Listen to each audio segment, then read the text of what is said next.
Hello, everyone. I'm Dr. Sri Banerjee, core faculty for the College of Health Sciences and Public Policy at Walden University. And in this segment, I'm going to be going over another country from Africa, and that is Egypt. There's a lot of things that Egypt's history has calls for. There's many pharaohs. There's the ancient Egypt. There's Egypt, Roman rule, Islamic Egypt, Ottoman and colonial period Egypt.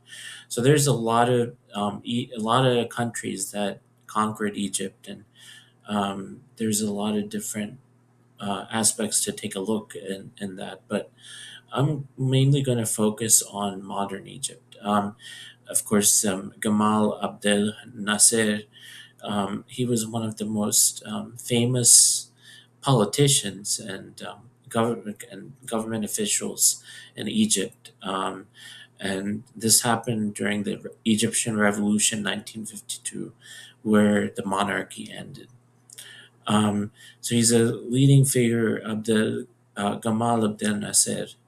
And Egypt fought several wars with Israel, including the Yom Kippur War. And then 1979, Egypt became the first Arab country to sign a peace treaty with Israel.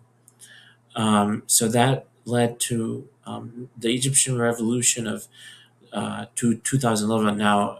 So there was an Egyptian Revolution of 1952, and then the Arab Spring Egyptian Revolution of 2011 that toppled Hosni Mubarak, who was a leader at that time.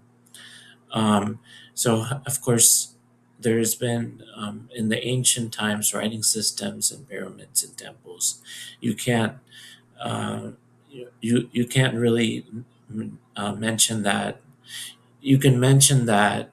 You can't mention something like that when you're talking about Egypt. Anyway, so a lot of the non-communicable diseases are the same as the West, which is cardiovascular disease, leading cause of death, type 2 diabetes. Egypt has one of the highest diabetes burdens in the Middle East and North Africa. And this is associated with obesity and sedentary lifestyles. Hepatitis C, Egypt is plagued by hepatitis C a lot.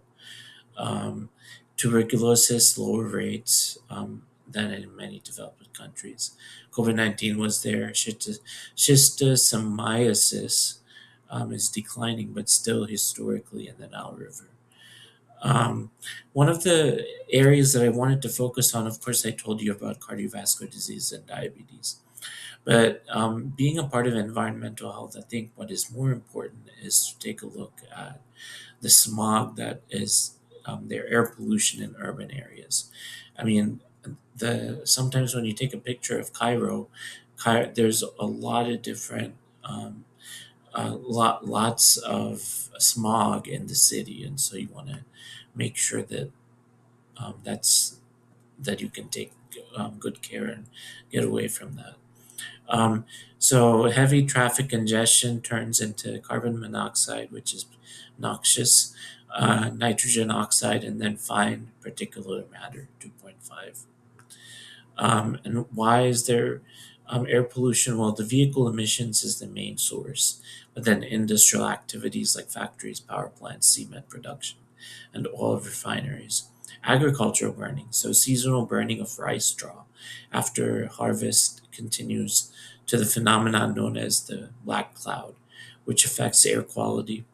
And then, of course, finally, the dust and desert sand, which is dust storms in the desert areas. Um, what does air pollution cause? Well, we know that there's asthma, COPD, lung cancer, cardiovascular disease, increased risk of death, greater health impacts among children, older adults, people with chronic diseases.